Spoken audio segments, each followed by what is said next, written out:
25 இன்னைக்கு உண்டான class. So March 25 இன்னைக்கு உண்டான கிளாஸில் என்ன முக்கியமானது இருக்குது அப்படின்னு பார்க்கலாம். ஸோ காஞ்சிபுரம் சுகன்யா, நீங்கள் சத்தமாக வாசிக்கலாம், கொஞ்சம் சவுண்டு. தோல்வியில் இருந்து எதையும் கற்றுக்கொள்ளவில்லை என்றால் அதுதான் உண்மையான தோல்வி. ஸோ ஃபெயிலூர் அப்படிங்கிறதுல நிறைய பேருக்கு நிறைய அந்த மாதிரி அபிப்பிராயம் இருக்குது. ஆனால் இங்கே ஒன்று கன்ஃபார்ம் பண்ணுது, வாட் இஸ் ஃபெயிலூர், எது சார் ஃபெயிலியர் அப்படின்னு சொல்லி பார்த்தீங்கன்னா, நீங்கள் தோல்வியிலிருந்து எதையும் கற்றுக்கொள்ளவில்லை என்றால் அதுதான் உண்மையான தோல்வி அப்படின்னு சொல்கிறாங்க. நான் ரொம்ப முக்கியமானது, இதில் தமிழில் ஒரு அழகான ஒரு பழமொழி உண்டு. அதாவது வெற்றி என்பது பெற்றுக்கொள்வது, தோல்வி என்பது கற்றுக்கொள்வது. வெற்றி என்பது பெற்றுக்கொள்வது, தோல்வி என்பது கற்றுக்கொள்வது. அப்போ கற்றுக்கொள்வது சிறந்தது, ரொம்ப முக்கியமானது. பெற்றுக்கொள்வதை காட்டிலும் கற்றுக்கொள்வது சிறந்தது. ஸோ ஒரு வெற்றி அடையணும்னு தான் நம்ம போராட்டத்தை ஆரம்பிக்கிறோம், ஒரு விஷயத்தை அடையணும் அப்படிங்கிறதுக்காக பண்ணுறோம். பட் அந்த தோல்வி ஒரு ஃபர்ஸ்ட் அட்டம்ப்டில் கிடைக்கல அல்லது ஒரு நெக்ஸ்ட் அட்டம்ப்டில் கிடைக்கல அப்படின்னாலும் கூட நம்ம என்ன பண்ணணும், வி நெவர் குவிட். அதிலிருந்து குவிட் ஆகிடக்கூடாது, அதிலிருந்து நிறைய லேர்ன் பண்ணிக்கணும். சம்திங், அதான் சொல்லுவாங்கல்ல, nothing from something, nothing from something. Nothing அப்படிங்கிறது எதுவுமே இல்லை அப்படிங்கிறது, அல்ல சம்திங் ஃப்ரம் நத்திங் அப்படி வச்சுக்கலாம். ஏதாவது ஒன்று லேர்ன் பண்ணிக்கணும், வச்சுக்கணும். இப்போ மறுபடியும் காஞ்சிபுரம் சுகன்யா, என்ன வாசித்தீங்க, என்ன வாசித்தீங்க, மறுபடியும் வாசிக்கலாமா? தோல்வியில் இருந்து எதையும் கற்றுக்கொள்ளவில்லை என்றால் அதுதான் உண்மையான தோல்வி. ஆமா, ஒரு முறை நீங்க ஒரு எக்ஸாம் எழுதிருக்கிறீங்க அல்லது ஒரு முறை ஒரு அட்டெம்ப்ட் கொடுத்துருக்கிறீங்க, மறுபடியும் அதே மாதிரி தான் நீங்க ஃபாலோ பண்றீங்க, அதே ஃபாலோ தான் திரும்ப திரும்ப இருந்துட்டு இருக்கு அப்படின்னு சொன்னா நீங்க எதையுமே என்ன பண்ணல, கத்துக்கிறல அப்படின்னு அர்த்தம். ஸோ கத்துக்குங்க, திரும்ப திரும்ப கத்துக்குங்க. ஒரு விஷயத்தை அடைகிறதுக்கு திரும்ப திரும்ப கத்துக்குங்க, அதுதான் முக்கியமானது. அப்ப கற்றுக்கொள்வது சிறந்தது. வெற்றி என்பது பெற்றுக்கொள்வது, தோல்வி என்பது கற்றுக்கொள்வது. தோல்வியும் ஒரு வகையான வெற்றியே, நிறைய லேர்ன் பண்ணிக்கலாம். அதான் ரெண்டு பேர் தான் நம்மளை சரியாக வழிநடத்த முடியும். ஒன்று வெற்றி பெற்றவர், இன்னொன்று பார்த்தீங்க அப்படின்னா தோல்வியை சந்தித்தவர். வெற்றி பெற்றவர் அந்த அணுகுமுறையில் சொல்லுவார், தோல்வி பெற்றவர் எதனால் நான் தோல்வி பெற்றேன் அப்படிங்கிற அவருடைய அணுகுமுறையை சொல்லுவார். ஸோ ரெண்டுமே நல்லது தான். அதனால் சோர்ந்து போயிடாதீங்க. ஆகா வெற்றி கிடைக்கலையே அப்படின்னு சொல்லிட்டு சோர்ந்து போயிடாதீங்க. ஸோ ரொம்ப ரொம்ப முக்கியமானது அப்படிங்கிறத பார்க்கலாம். ஸோ இன்னைக்கு உண்டானதில் கரண்ட் அஃபேர்ஸில் டிஎன்பிஎஸ்சி குரூப்ல சென்ட் பண்ணிருக்கேன் sir, Dinamani news paper. TNPSC குரூப்ல சென்ட் பண்ணியிருக்கிறீங்க, ஓகேம்மா, பார்க்கலாம். ஓகேப்பா, இன்னைக்கு பெர்மிஷன் மேம்கிட்ட கேட்டாங்க சார், உங்கள்கிட்ட இன்ஃபார்ம் பண்ண சொன்னாங்க சார். முத்துலட்சுமி இன்னைக்கு லீவாப்பா, இன்னைக்கும் நாளைக்கு லீவா? சரிம்மா, ஓகே ஃபைன், அப்படிதான் நீங்கள் சொல்லியிருக்கேன்னு நினைக்கிறேன். எழுதி வச்சுங்க. இன்னைக்கு உள்ள கரண்ட் அஃபேர்ஸில் முதல் முடிவு அப்படிங்கிறது என்னன்னா, பிரதமரை சந்தித்து முறையிட முடிவு. யாரு சார் அப்படி சொல்லி பார்த்தீங்கன்னா, அந்த தொகுதி மறுசீரமைப்பு விவகாரம் எழுதி வச்சுங்க. தொகுதி மறுசீரமைப்பு விவகாரம் என்ன பண்ணியிருக்கிறாங்க, 848 தொகுதிகள். இது நம்ம ஆல்ரெடி பார்த்தது தான், 848 848 தொகுதிகள் லோக்சபா. 848 தொகுதிகள் லோக்சபா அப்படிங்கிறதுல என்ன பண்ணுறாங்க அப்படி சொல்லி பார்த்தீங்கன்னா முடிவு பண்ணியிருக்கிறாங்க. அதை எதிர்த்து பல்வேறு மாநிலத்தில் இருக்கக்கூடிய கட்சிகள் அப்படிங்கிறத அதை எதிர்த்து முடிவு பண்ணுறாங்க. ஸோ அதை எதிர்த்து முடிவு பண்ணும்போது அந்த இடத்துல என்ன பண்ணியிருக்காங்க, இன்னைக்கு பிரதமரை சந்திக்க முடிவு பண்ணியிருக்கிறாங்க. தமிழக அரசு அழைச்சிருந்தாங்க, 4 முதல்வர்கள் அப்படிங்கிறத அழைச்சிருந்தாங்க. ஸோ அவங்க நேரடியாக வந்திருந்தாங்க அப்படிங்கிறத நம்ம பார்த்தோம், 4 முதலமைச்சர்கள். ஸோ என்ன பண்ணுறாங்க, இன்னைக்கு பிரதமரை சந்திக்கிறதுக்கு முடிவு பண்ணுறாங்க. ஸோ தொகுதி மறுசீரமைப்பு அப்படிங்கிறத ஞாபகம் வச்சுக்கணும். லோக்சபா அப்படிங்கிறத ஞாபகம் வச்சுக்கணும். இப்போ இருக்கிறது அட் ப்ரெசென்ட் இருக்கிறது 543 தொகுதிகள் அப்படிங்கிறத ஞாபகம் வச்சுக்கணும். அப்போ மொத்தமாக 848 தொகுதிகள் அப்படிங்கிறத இப்போ மறுபடியும் கொண்டு வர போகிறாங்க அப்படிங்கிறத நம்ம சொல்லியிருக்கிறோம். 848 தொகுதிகள் அப்படிங்கிறத கொண்டு வர போகிறாங்க அப்படிங்கிறது. ஸோ கேட்குறவங்க ஆன்சர் பண்ணுங்க. இப்போ கேட்குதா ராஜேஸ்வரி?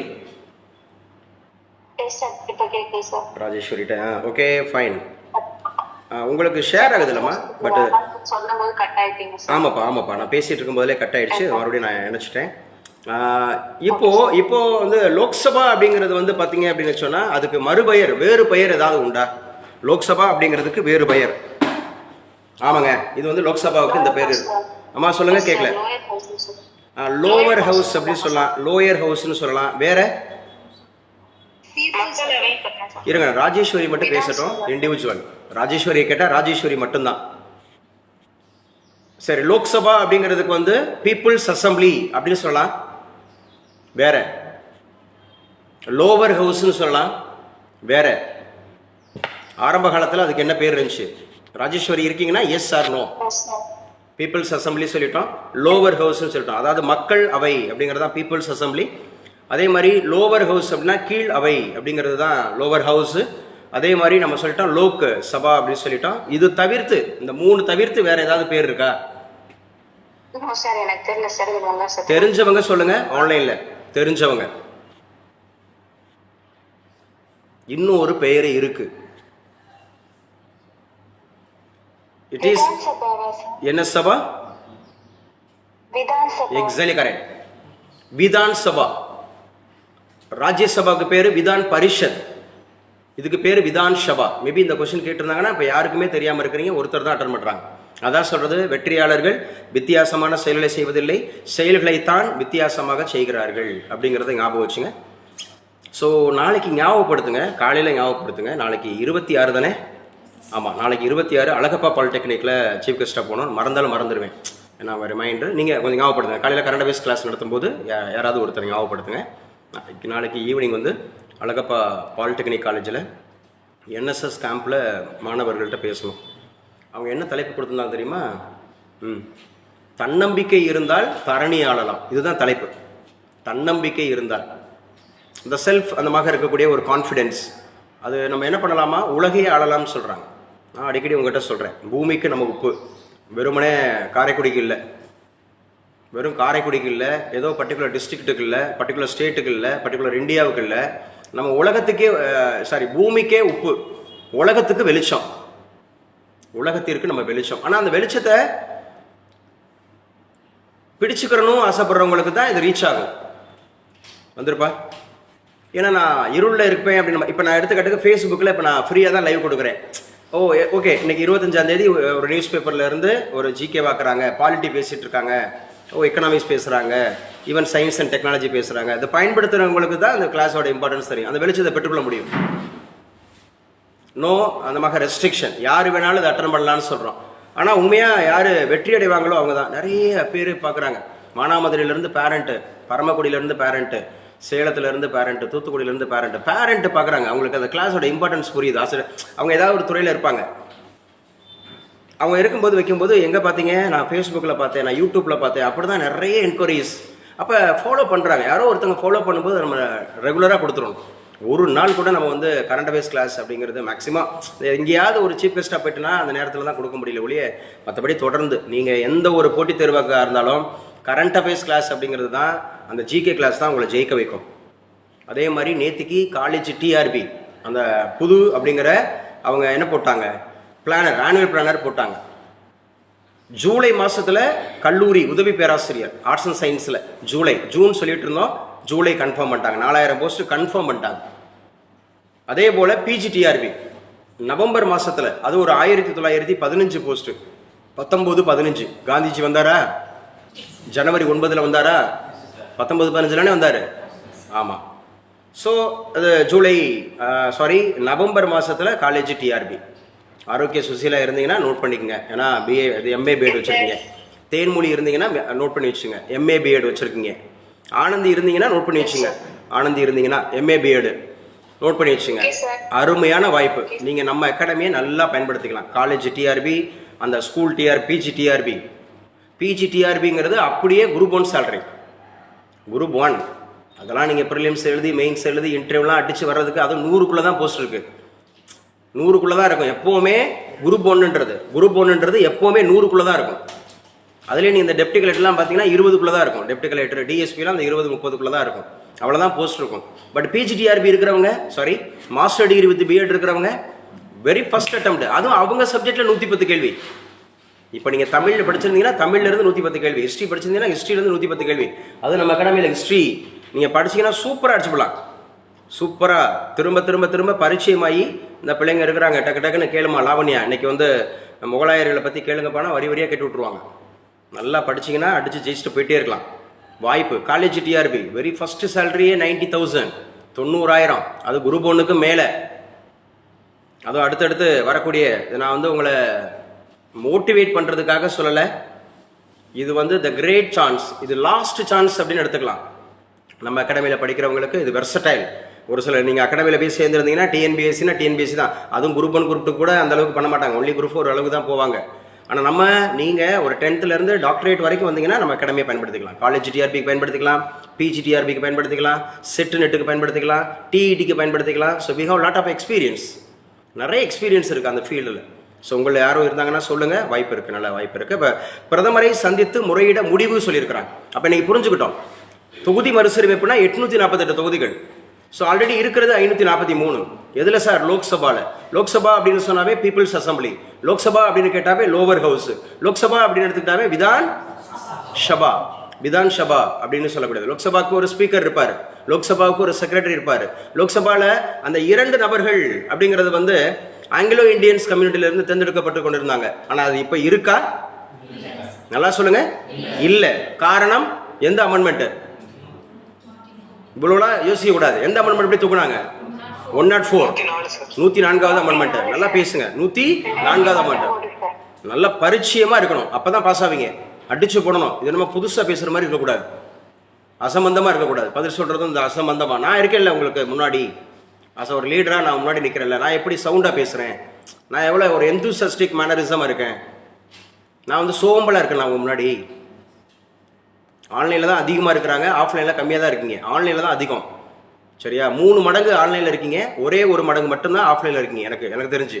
அப்படிங்கிற போது நல்லா நீங்கள் பிரிஸ்காக இருங்க. உங்கள் ஒரு மடங்குக்காக நான் எவ்வளோ சவுண்டாக பேசுகிறேன் பாருங்கள். இப்போ இவங்களுக்கு பேசுகிறதுக்கு நான் இவ்வளோ சவுண்டு போடணும் அவசியம் கிடையாது. மெதுவாக பேசலாம். ஆன்லைனில் மட்டும் கிளாஸ் கொடுத்தேன்னா நான் மெதுவாக பேசலாம். பட் ஆஃப்லைனில் நீங்கள் பேசுங்க, நல்லா பேசுங்க. எந்த அமெண்ட்மெண்ட்டு தம்பி முகிலன்? பார்த்தியா, நல்லா கொஞ்சம் சவுண்டாக இங்கே கேட்கணும். அப்போ தான் உனக்கு நீ அடுத்த முறை நம்ம கேட்கும்போது ஃபேஸ்புக்கில் பார்க்கும்போது, யூடியூப்பில் பார்க்கும்போது நீங்கள் பேசுனது அவங்களுக்கு ரீச் ஆகாமல் போகக்கூடாது. அவங்களுக்காவது அட்லீஸ்ட்டு சொல்லுங்கள்.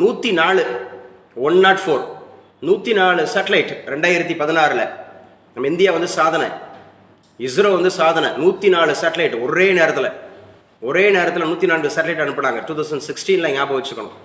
அந்த 2016ங்கிறது நவம்பர் 8, அதுதான் வந்து என்ன சார் டிமானிட்டைசேஷன் பண்ணாங்க 2016.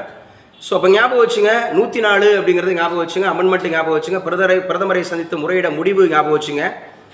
ஸோ இது வந்து கூட்டு நடவடிக்கை குழு அப்படிங்கிறதுக்கு முடிவு பண்ணியிருக்கிறாங்க. ஸோ 4 முதலமைச்சர்கள் அப்படிங்கிற மாதிரி இருந்து 4 முதலமைச்சர்கள் ப்ளஸ் 24 கட்சிகள் இதை எதிர்க்கிறதுக்காக முடிவு பண்ணியிருக்கிறாங்க, தொகுதி மறுசீரமைப்பு அப்படிங்கிறது. ஸோ நேற்றுக்கு இது நம்ம பார்த்துட்டோம். இந்த நியூஸ் அப்படிங்கிறது யார் வாசிக்கலாம்? கைல்வழி வாசிங்க, வேகமாக வாசிங்க. கைல்வழி ஃப்ரம் ஆன்லைன். எஸ். நீதிபதி யஷ்வந்த் வர்மா பணியிட மாற்றம். எஸ், டெல்லி நீதிபதியோட யஷ்வந்த் வர்மா வந்து பணியிட மாற்றம் செய்யப்பட்டிருக்கிறாரு. உயர்நீதிமன்ற கொலிஜியம் பரிந்துரை அப்படிங்கிறது. தர்மலிங்கம், கொலிஜியம் எந்த ஆண்டு ஏற்படுத்தப்பட்டது? 1993. வேற ஏதோ விஷயத்த நீங்க அசோசியேட் பண்ணலாம். எஸ்ஹெச்ஆர்சி, என்ஹெச்ஆர்சி அப்படின்னு சொல்றாங்க. ஸோ SHRC state human rights commission அப்படிங்கிறது, நேஷனல் ஹியூமன் ரைட்ஸ் கமிஷன். இது 1993. Collegium 1993. Dharmalingam, collegium what for? Recommendation of judges, சரியா? நீதிபதிகளை நியமனத்தில் அவங்கள ரெக்கமெண்ட் பரிந்துரை பண்ணக்கூடிய குழுவுக்கு பேர் தான் கொலிஜியம். ஸோ கொலிஜியத்துக்கு மாற்றாக எது கொண்டு வரப்பட்டது? தர்மலிங்கம், என்ஜேஏசி அப்படிங்கிறது எக்ஸ்பான்ஷன் என்ன? National judicial appointment commission. எந்த அமெண்ட்மெண்ட் படி உண்டாக்குனாங்க? எந்த வருடம் உண்டாக்குனாங்க? 2015. அது என்ஜேஏசி, சரியா? என்ஜேஏசி அது அப்சல்யூட் 99 100 என்னமா? 99. 99வது சட்டத்திருத்தம். ஸோ 99வது சட்டத்திருத்தத்தின்படி 2014-15களில் என்ஜேஏசி அப்படிங்கிறது இந்த கொலிஜியத்துக்கு மாற்றாக கொண்டு வரப்பட்டது. மறுபடியும் அது கேன்சல் ஆயிடுச்சு. இப்போ கொலிஜியம் தான் ஃபாலோஅப்பில் இருக்குது அப்படிங்கிறத ஞாபகம் வச்சுக்கணும். கைவழி வாசித்தீங்களா? நீங்க என்ன வாசிங்க? டெல்லி நீதிபதி யஷ்வந்த் வர்மா பணியிட மாற்றமா? இவர் இந்த யஷ்வந்த் வர்மா அப்படிங்கிறவர் எந்த மாநிலத்தினுடைய உயர்நீதிமன்றத்தில் நீதிபதியாக பரிந்துரை இருந்தார்? அலகாபாத் கோர்ட்ல சார். இல்லையே, அவர் டெல்லியிலங்க.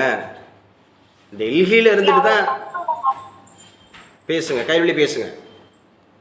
பணியிட மாற்றது வந்து அலகாபாத் சார், ஆனா இருந்தது டெல்லியில சார். நான் கேட்டது எங்க பணியாற்றினார் அப்படின்னு தான் கேட்டேன். டெல்லியில. டெல்லி அப்படிங்கறத ஞாபகம் வச்சுக்கணும். இப்ப டெல்லியில யாருப்பா உயர்நீதிமன்றத்தினுடைய தலைமை நீதிபதியாக இருக்கிறார்? தேவேந்திர குமார் உபாத்தியாய. தேவேந்திர குமார் உபாத்தியாய அப்படிங்கறத ஞாபகம் வச்சுக்கணும். இந்த டெல்லி உயர்நீதிமன்றத்தினுடைய சிறப்பு ஏதாவது இருக்கா கைல்வழி? அந்த டெல்லிக்கு மட்டும்தான் சார் அந்த யூனியன் டெரிட்டரி ஓன் கோட்டா இருக்கு.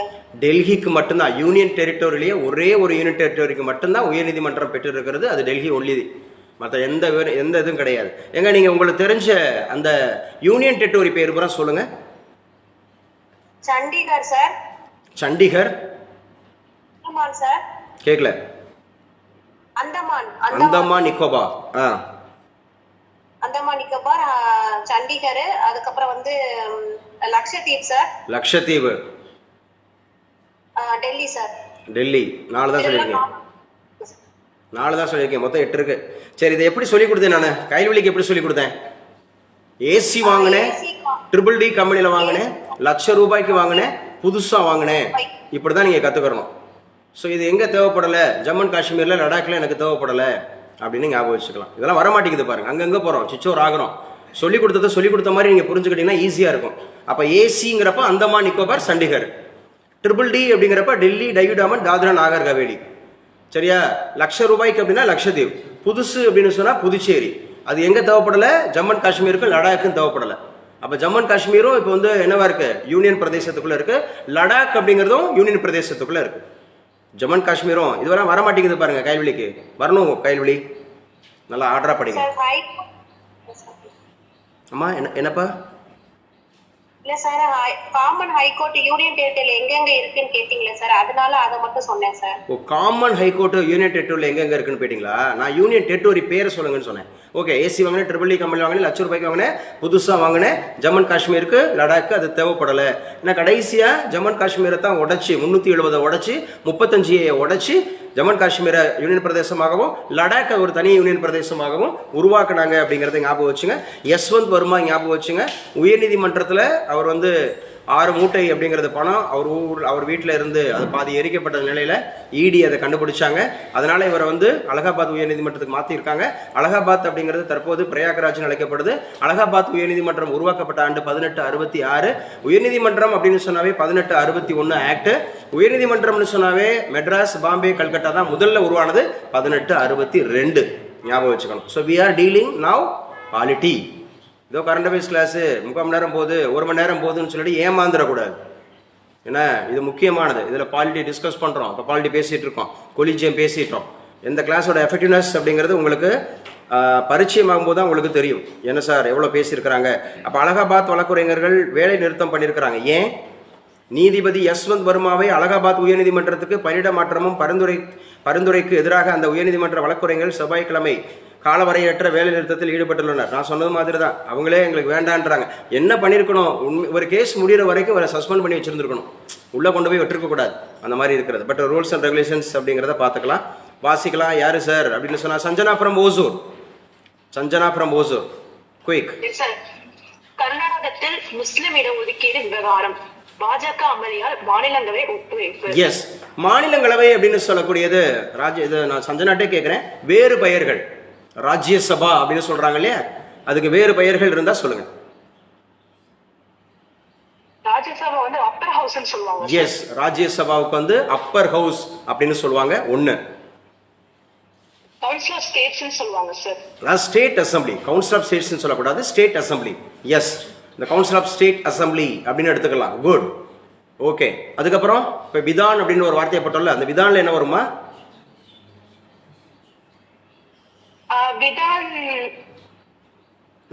ரெண்டு வார்த்தை தான் சொன்னேன் இன்னைக்கு. ரெண்டு வார்த்தை தான் சொன்னேன். ஒன்னு விதான் சபா, இன்னொன்னு விதான் பரிஷத். விதான் பரிஷத், ராஜ்யசபாவுக்கு விதான் பரிஷத். சூப்பர். சோ ராஜ்யசபாவோட ஆர்டிகிள் என்னமா?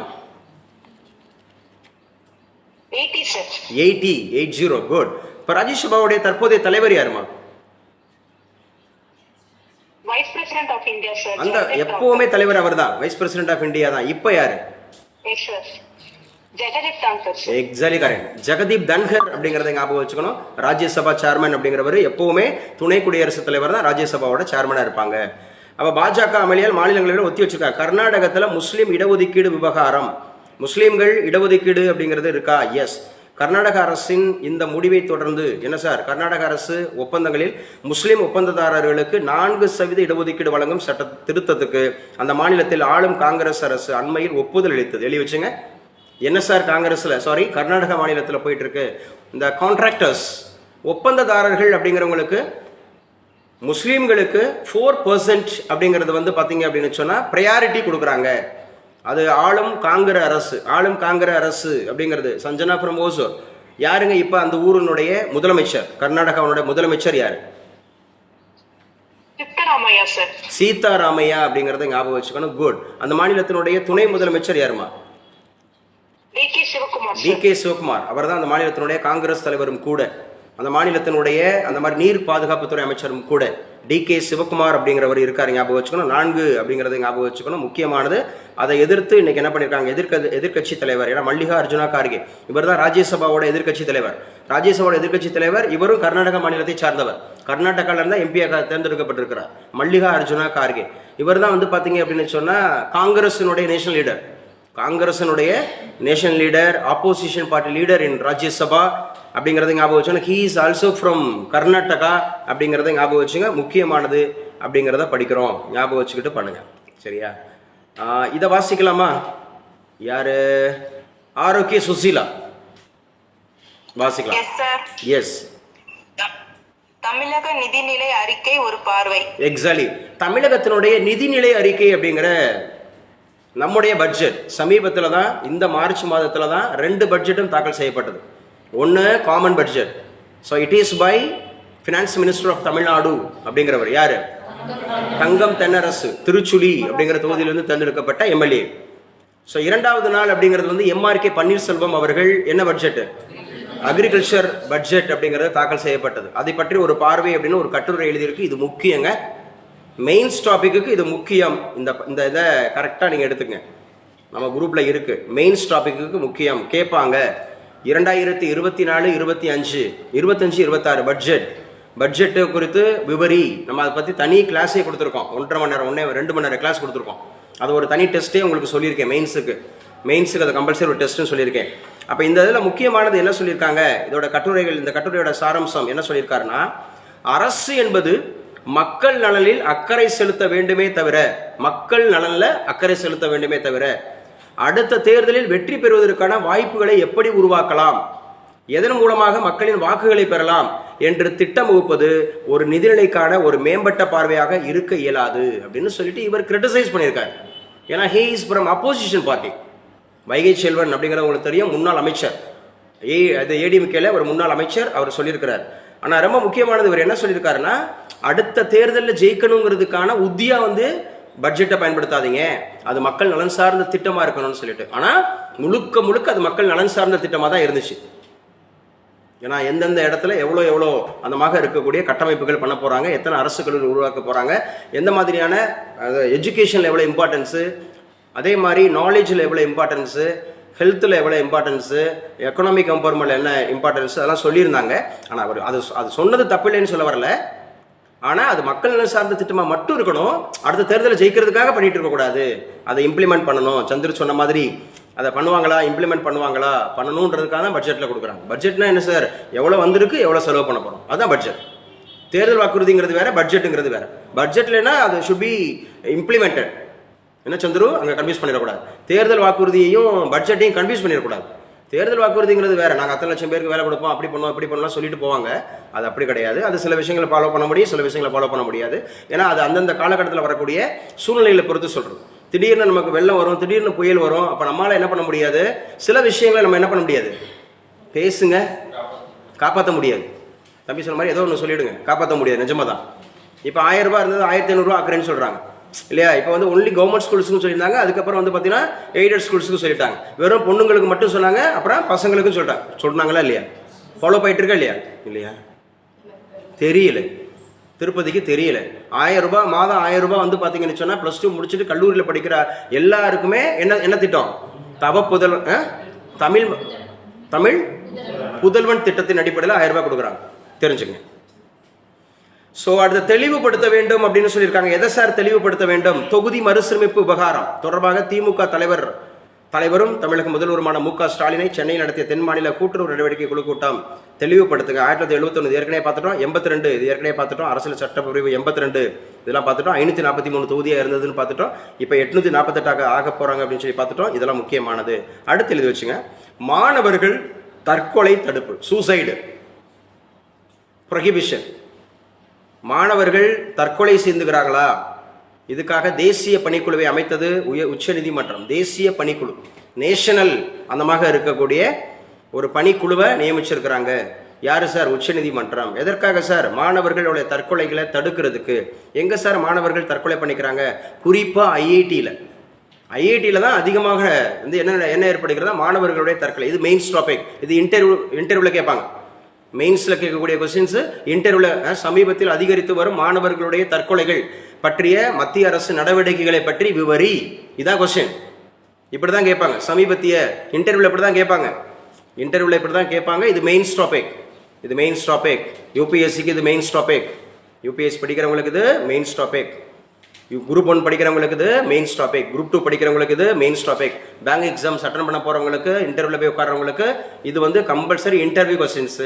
தற்கொலை நடவடிக்கைகள் என்ன சொல்லியிருக்கிறாங்க, யாருடைய தலைமையில் இது கூடியிருக்கிறாங்கன்னா, ரவீந்திர பட் தலைமையில் தான் இந்த குழு உருவாயிருக்கு. ரவீந்திர பட் எழுதி வச்சுங்க.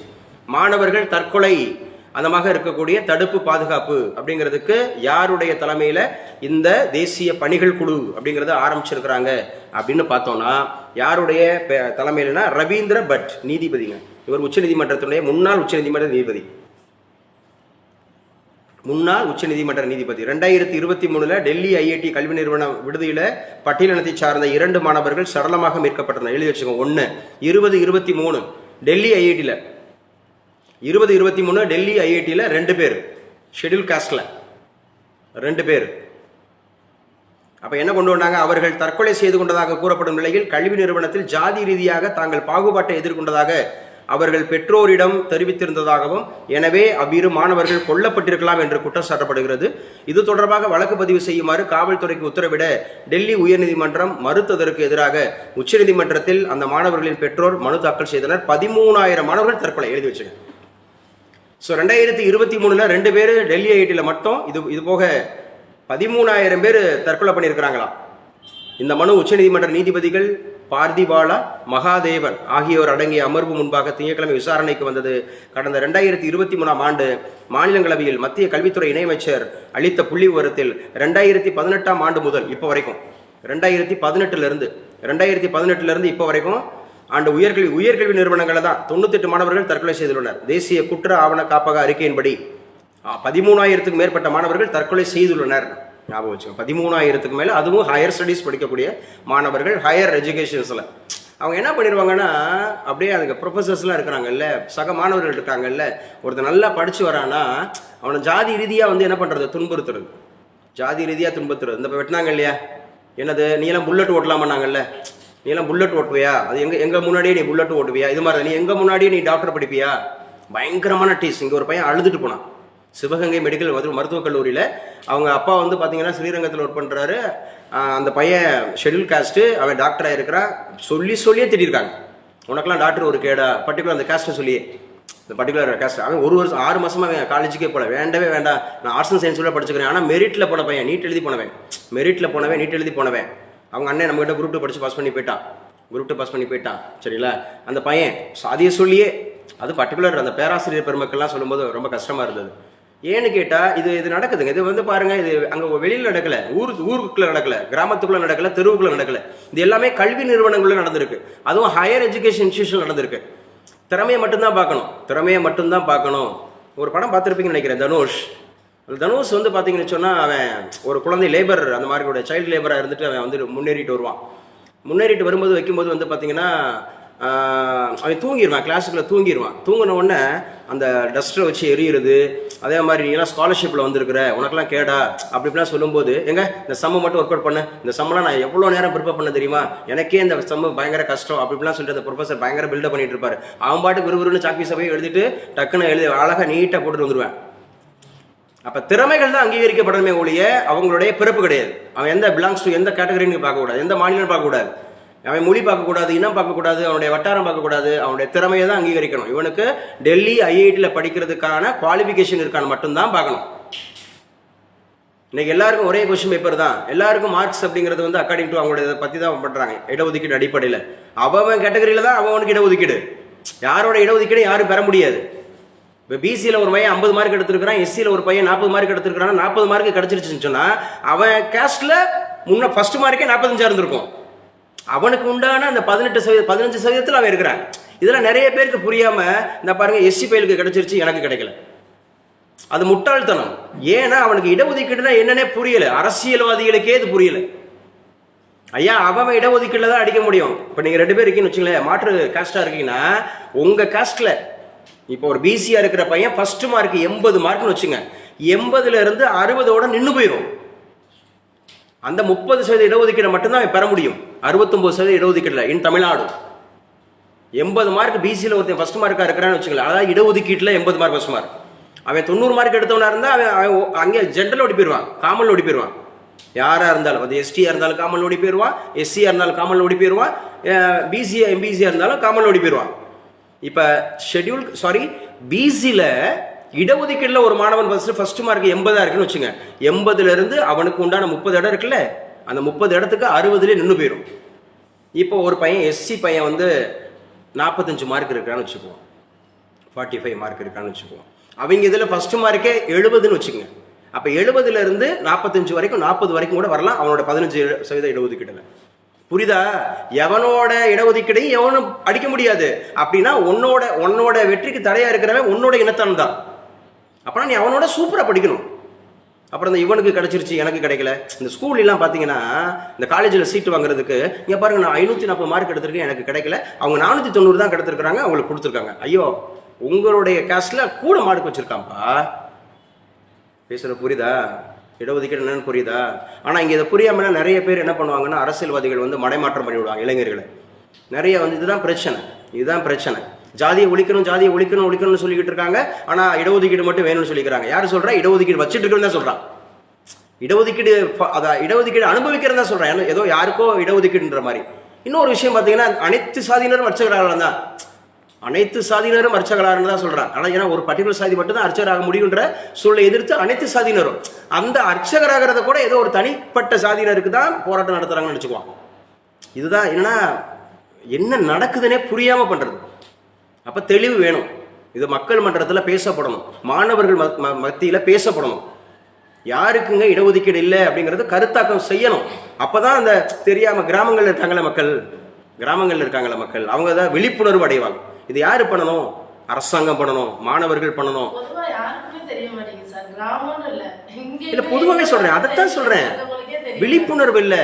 இந்த மாதிரி இப்போ நம்ம பேசுறோம்ல, நான் பகிரங்கமாக பேசுறேன், இப்போ லைவ்ல பேசுறேன். ஏன்னா எனக்கு அந்த கருத்தாக்கம் தெரியுன்றனால நான் பேசுறேன். அப்போ விதைச்சிக்கிட்டே இருக்கிறோம். நீங்க மாணவர்களை நீங்க புரிஞ்சுக்கணும். மாணவர்கள் அதுவும் நீங்களாம் அதிகாரிகள், மாணவர்கள் கிடையாது. You are an aspirant to become a government officers. இப்போ கவர்மெண்ட் ஆஃபீஸர்ஸாக இருக்கிறவங்க நீங்கள் தான் விழிப்புணர்வு ஏற்படுத்தணும். பள்ளிக்கல்வித்துறையில் விழிப்புணர்வை ஏற்படுத்தணும். சரியா பசங்க? இந்த மாதிரி எடுத்துங்க. அப்போ மாணவர்கள் 13,000 பேர் தற்கொலை செஞ்சுருக்கிறாங்களா அறிக்கை சொல்லுது. குறைந்த இடங்களுக்கு கடும் போட்டி. பாருங்களேன், மதிப்பெண் அடிப்படையிலான கல்வி முறையும் முன்னணி கல்வி நிறுவனங்களில் உள்ள குறைந்த இடங்களுக்கு நிலவும் கடுமையான போட்டியும் மாணவர்களுக்கு பயங்கரமான சுமையை ஏற்படுத்துகின்றன. மேலும் உயர்கல்வி நிறுவன வளாகங்களில் ஜாதி ரீதியாக பாகுபாடு காட்டப்படுவது அரசியலமைப்பு சட்டப்பிரிவு 15க்கு எதிரானது. According to Article 15, there is no discrimination among the public. யாரையும் பாகுபடுத்தக்கூடாது. ஆர்டிகல் 15 சொல்லுது, ஜாதி ரீதியாவோ மத ரீதியாவோ இன ரீதியாவோ மொழி ரீதியாவோ வேறு எந்த விதமான டிஸ்கிரிமினேஷனும் எந்த பொது இடத்துல இருக்கக்கூடாது. நாட் ஒன்லி இன் ஸ்கூல்ஸ், எந்த இடத்துல இருக்கக்கூடாது. ஆனால் இருக்கா இல்லையா? சுடுகாடு ஒரே ஆளுக்கு இருக்கா? ஒரே தெருவுக்கு எல்லாருக்கும் ஒரே சுடுகாடு இருக்கா? கோவில்கள் ஒரே மாதிரி இருக்குதா? இல்லைம்மா, நீங்கள் நினைக்கிறீங்க அது இருக்குன்னு நினைக்கிறீங்க. இந்த ஒரு 10வது நாள் போட்டிருப்பேன் ஒரு பர்டிகுலர் சாதிக்கு. இந்த ஒரு கோயிலுக்கு இந்த பக்கத்தில் இருக்கக்கூடிய புதுக்கோட்டையில் வந்து பர்டிகுலர் சாதியை சொல்லி இந்த கோயிலுக்குள்ளே நீங்கள் வரவே கூடாதுன்ட்டான். மேல்பாதி கிராமம் அப்படின்ற ஒரு ஊரில் வந்து பார்த்தீங்கன்னா இந்த கோயிலுக்குள்ள நீங்கள் வரவே கூடாதுன்ட்டான். பர்டிகுலர் காஸ்ட் புரிதுங்களா சொல்றது? ஊருக்குன்னு ஒரு பொதுவான கோயில் ஒன்று இருக்கும். நீங்க நகர்ப்புறத்தில் இருக்க கழனிவாசல் இருக்கிறனால சொல்றீங்க. லலிதா முத்துமாரியம்மன்றது எல்லாரும் போறாங்கன்னு நினைக்கிறீங்க. நீங்க கொஞ்சம் கிராமங்களுக்குள்ள போங்க, கொஞ்சம் வெளியில வாங்க, தமிழ்நாடு சார்ந்து வாங்க, வெளியிலாம் வாங்க. ஒரு சில கோவில்களில் ஒரு சிலர் மட்டும்தான் அவங்களுக்கு அதிகாரம். அவங்க தான் பரிவட்டம் கட்டிக்குவாங்க, அவங்க தான் பண்ணிக்குவாங்க, வச்சுக்குவாங்க. அப்படி காமன் போரத்தில் இருக்குது இருக்கு. புரிதன சொல்றது? காமன் போரத்தில் இருக்கு. இப்போ மதுரை மீனாட்சி அம்மன் கோயிலில் யார் வேணாலும் போகலாம். ஆனால் ஒரு காலத்தில் போக முடியாது. முத்துராமலிங்க தேவர் எல்லாரையும் அழைச்சிட்டு போய் அதை போராட்டம் பண்ணி வாங்கினார். அதான் வைக்கம் போராட்டம். எல்லாரும் போக முடியாது. 1924 இது எங்கேயோ 1924 பேசிட்டு நினைக்கிறீங்களா? இப்பவும் இருக்கு, இப்பவும் கிராமங்கள்ல இருக்கு. நீங்க ஒவ்வொரு பர்டிகுலர் அங்க ஊருக்கு ஒரு ஊர் தெரு சேரி தெருன்னு இருக்கும். ஊர் தெருக்கு ஒரு கோவில், சேரி தெருக்கு ஒரு கோவில். அவங்க இந்த ஒரு இது கூட போகக்கூடாது, ஆடிட் கூட போகக்கூடாது, வைக்கக்கூடாது அந்த இடத்துல. ஏன் பிணம் போகக்கூடாது? எவ்வளவோ பேப்பர்ல நீங்க படிச்சு பாருங்க, செய்திகளில் படிச்சு பாருங்க, பயங்கரமாக நடந்துட்டு இருக்கும். ஜல்லிக்கட்டில் இருக்கும். இவங்களுடைய பர்டிகுலர் காஸ்டில் இருக்கக்கூடிய காளைகள் இங்கே அவுத்து விடப்படக்கூடாது. புரியுதா நான் பேசுறது? இன்னைக்கு இருக்கு, இந்த நிமிஷம் வரைக்கும் இருந்துட்டு தான் இருக்கு. கோவில்களில் இந்த மாதிரி இருந்துட்டு தான் இருக்கு, வச்சுட்டு தான் இருக்கு. ஸோ இது முக்கியமானது. இதெல்லாம் வந்து இது வந்து அக்கார்டிங் டு இந்தியன் கான்ஸ்டியூஷனுக்கு எதிரானது. அப்போ பொதுநல வழக்கே போடலாம். நீங்க பொதுநல வழக்கே போடலாம். ஒரு ஊராட்சி மன்ற தலைவர் அவர் ஊர்ல ஒரு ஊராட்சி மன்ற கொடியை ஏற்ற முடியல, அவருக்கு உண்டான இருக்கையில உட்கார முடியல. புரியுதா நான் பேசுறது? அவரான இருக்கையில உட்கார முடியல, அவர் வந்து கொடி ஏற்ற முடியல. இது கண்ணார தெரியுது, இது கண்ணார எல்லாருக்குமே தெரியுது. அப்ப என்ன பண்ணணும்? கடுமையான சட்டங்கள். ஆணவ கொலைகள் அப்படின்றது இருக்கு இல்லையா? ஆணவ கொலைகள் அப்படிங்கிறது அனைத்து மாநிலங்களையும் நடந்தேறுது, அனைத்து மாநிலங்களையும் நடந்தேறுது. இந்த ஆணவ கொலைகள் அப்படிங்கிறது சொந்த தகப்பனே மகனையோ வெட்டி வீழ்த்துவதாக இருக்குது. ஸோ இதெல்லாம் மெயின்ஸ் டாபிக், இதெல்லாம் இன்டர்வியூ கொஸ்டின்ஸ். யாருமா? நாகலட்சுமி சார். பெர்மிஷனா? பேசிட்டு வரலாம். ஓகேப்பா. அப்போ இந்த காவல்துறையினுடைய கட்டமைப்பு இருக்கு. 4 மாதிரி இடைக்கால அறிக்கை சொல்லியிருக்கிறாங்க. இது மாணவர்கள் தற்கொலை தடுப்பு அப்படின்னு சொல்லியிருக்கிறாங்க. எந்த விஷயமா இருந்தாலும் போராடணுங்க, போராடணும். உயிரை மாய்த்து கொள்ளக்கூடாது, உயிரை மாய்த்து கொள்ளக்கூடாது. மாணவர்களுக்கு சவால் இருக்கும், பயங்கரமா சவால் இருக்கும். ஏன் டிஎஸ்பிக்கு சவால் இல்லையா? அதே சாதி ரீதியா தான் டிஎஸ்பி, ஒரு பெண் டிஎஸ்பி தற்கொலை பண்ணிக்கிட்டாங்க. பெண் டிஎஸ்பி பேர் தெரியுமா?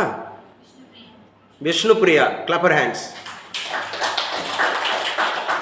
அவங்க கூட இருந்த அந்த ஒர்க்மேட் எல்லாருமே வந்து அவங்க ரொம்ப துணிகரமானவங்க, அவங்க ரொம்ப சேலஞ்சிங்காக வைப்பாங்க அப்படின்னு சொல்லிட்டு. ஏன்? சங்கர் ஐஏஎஸ் நம்மளோட நிறுவனர் எவ்வளோ ஐஏஎஸ் அதிகாரி உருவாக்கி இருக்கிறாரு, எவ்வளோ ஐஆர்எஸ் ஐபிஎஸ் உருவாக்கி இருக்கிறாரு. சூசைடு என்ன சொல்றது? அந்த என்டியூரன்ஸ் என்ன இருந்தாலும் பார்த்துக்குவோம் அப்படிங்கிற மாதிரி இருக்கணும். ஆனால் தவறுக்கு நம்ம துணை போயிடக்கூடாது. அப்பதான் பப்ளிக்ல சார் இவர் நல்ல மனுஷனா இருந்தாரு, திடீர்னு இப்படி பேட்டாரை வச்சுட்டாரு, மற்றவங்க என்னை பத்தி கேள்வி பேசுவாங்க, கிண்டல் அடிப்பாங்கன்றனால நான் என்ன பண்ணிக்கிறேன், என்னோட உயிரை மாய்த்துக் கொள்கிறேன். அதுக்கு நான் உண்மையா இருக்கணும். முதல்ல நான் வந்து அந்த நெகட்டிவிட்டிக்கு நான் போயிடக்கூடாது. சில நெகட்டிவிட்டி என் மேல திணிக்கப்பட்டுச்சுன்னா நான் எதிர்த்து போராடணும். நெகட்டிவிட்டி என் மேல தீர்மானிக்கப்பட்டா எதிர்த்து போராடணும், சேலஞ்சிங்கா இருக்கணும். அப்போ நான் ஒழுங்கா இருக்கணும். ஃபர்ஸ்ட் அது ஒழுங்கா இருக்கணும், கேரக்டர் வைஸ் ஒழுங்கா இருக்கணும். அப்பதான் நெகட்டிவிட்டிக்கு நான் போக முடியாது. அப்பதான் நான் வந்து என் உயிரை மாற்றிக்கொள்ள முடியாது. ஐயோ நான் கேள்வி பண்ணிடுவாங்களேன்னு சொல்லிட்டு. ஆனால் ரொம்ப கவனமா இருக்கணும். துருக்கியில் வெளுக்கும் போராட்டம், 1100 பேர் கைது. துருக்கியில தொடர்ந்து போராட்டங்கள் இருந்துட்டு இருக்கு அப்படிங்கிறத நம்ம பார்க்குறோம். இது ஞாபகம் வச்சுங்க. எர்டோகன் அப்படிங்கிறத ஞாபகம் வச்சுங்க. துருக்கி ஞாபகம் வச்சுங்க. ஸோ இப்போ எந்த நாட்டில் வந்து பார்த்தீங்க அப்படின்னு சொன்னால் முதல் பெண் பிரதமர் உருவானாங்கன்னு சொல்லி பார்த்தோம். இட்டாலியில யாரு? சார்ஜியோ மெலானி. பேசுங்க. சார்ஜியோ மெலானி அப்படிங்கிறது. ஸோ எந்த ஊர்ல முதல் பெண் அந்தமாக இருக்கக்கூடிய பிரதமர்? இட்டாலியோட கேபிட்டல் சிட்டி எது? ரோம். வெளியே வச்சுங்க, ரோம் அப்படிங்கிறது ஞாபகம் வச்சுங்க, முக்கியமானது. ஸோ இன்னைக்கு உண்டான பேப்பர்களில் நம்ம என்னென்ன விஷயங்கள் பேசியிருக்கோம் அப்படிங்கிறத ஞாபகம் வச்சுங்க, நல்லா படிங்க. ஸோ இந்தியன் பாலிட்டியை பற்றி ஞாபகம் வச்சுங்க. ஸோ இதில் என்னென்ன முக்கியமான விஷயங்கள் இருக்குது கொஞ்சம் குயிக்காக எடுத்துகிட்டு போகலாம். இது வரைக்கும் 38 நிமிஷம் ஆயிருக்குன்னு நினைக்கிறேன். I think so. ஆமாம், 39 நிமிஷம் ஆயிருக்கு. அப்போ பிரதமரை சந்தித்து முறையிட முடிவு, இது பேசிட்டோம். நதிநீர் விவகாரம், அண்டை மாநிலங்களுடன் பேச்சு நடத்தாது ஏன்? எழுதி வச்சுங்க. நதிநீர் விவகாரம் இது இந்தியன் பாலிட்டி. இதுக்கு ட்ரிபியூனல்ஸ் அப்படிங்கிற ஒரு தீர்ப்பாயமே இருக்கு. யாரு சொல்லுவா? சிந்து நதி உடன்படிக்கை ஏற்படுத்தப்பட்ட ஆண்டு 60. சிந்து நதி, ஆமா, எஸ், 1960 சிந்து நதி உடன்படிக்கை அப்படிங்கறத ஞாபகம் வச்சுக்கணும். நதிநீர் உடன்படிக்கைகள்னே ஒரு தனி தலைப்பு எழுதிங்க, நீங்க தேடுங்க. இது பிரிலிம்ஸ் மெயின்ஸ் இன்டர்வியூக்கு. நதிநீர் உடன்படிக்கைகள், அதாவது ரிவர் வாட்டர் டிஸ்பியூட்ஸ் அப்படின்னு பாருங்க. எந்தெந்த மாநிலங்களுக்கு எந்தெந்த ரிவர் பிரச்சனை இருக்குன்னு பாருங்க, கேட்பாங்க.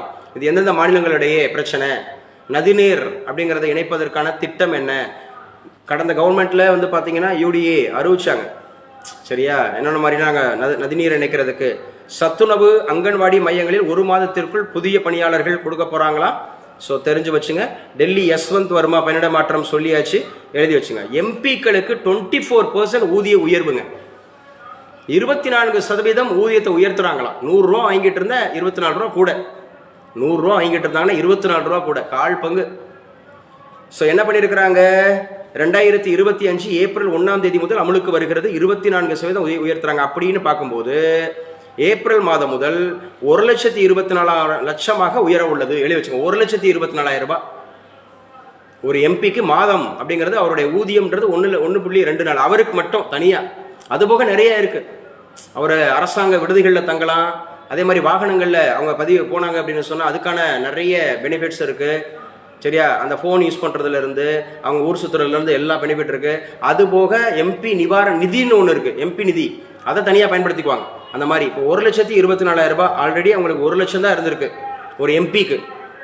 இப்போ 1,24,000 அந்த வகையில் எம்பிக்களுக்கான தினசரி படி 2000 2,500 தினசரி 2,500 தினசரி படி அப்படிங்கிறது 2000 2,500. அப்போ இதை வந்து நீங்கள் 5 × 365 × 2,500 இதை மட்டும் யாராவது பெருக்கி சொல்றீங்களா? 5 × 365 × 2,500 5 × 365 பெருக்கி வச்சுக்கணும். அப்புறம் × 2,500 பெருக்கி வச்சுக்கணும். யாராவது பெருக்கிட்டீங்களா? இல்லைன்னா இப்படி பெருக்கலாம். 30 இங்கே பாருங்க, இப்படி பெருக்குங்க. 2,500 × 12 2,500 × 12 சரியா, 12 × 30 சார் 60 பெருக்கணும். 6 பெருக்கிட்டு ஒரு 0 சேர்த்து விட்டுருங்க.